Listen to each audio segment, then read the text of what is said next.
আপনি কি জানেন, ভারতীয় পুরাণে এক রহস্যময় কন্যার কথা বলা আছে, যিনি জীবনে ৬০০০ পুরুষের সঙ্গে সম্পর্ক স্থাপন করেছিলেন, তবুও তিনি কখনো মা হতে পারেননি। কিন্তু কি ছিল এই অদ্ভুত নিয়তির আসল কারণ? আজ দেবলোক রহস্যের পর্দায় আমরা জানবো সেই বিস্ময়কর কাহিনী। এই কন্যার নাম ছিল মঙ্কা, এক ব্রহ্মচারিণী, যিনি তার পিতা ঋষি গজেন্দ্রের সঙ্গে বনজঙ্গলের গভীরে এক নির্জন ও শান্ত আশ্রমে বসবাস করতেন। সাধনা, নীরবতা আর শাস্ত্র, এটাই ছিল তার জীবনের একমাত্র পথ। কিন্তু ভাগ্যের চক্র কখন কাকে কোথায় নিয়ে আসে তা কেউ জানে না।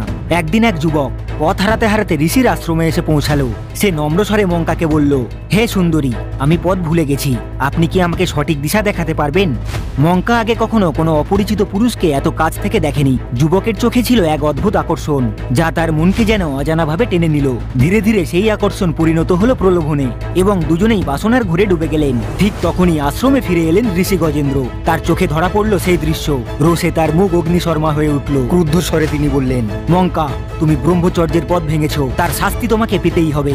আমি তোমাকে শাপ দিচ্ছি, তোমার জীবনে ৬০০০ পুরুষের সঙ্গে মিলন হবে, কিন্তু তুমি কখনোই মাতৃত্বের সুখ লাভ করতে পারবে না। সময়, তোমার রূপ বা বয়স কিছুই পরিবর্তন করতে পারবে না। তুমি থাকবে একই রকম সুন্দর, কিন্তু চিরকাল অসম্পূর্ণ।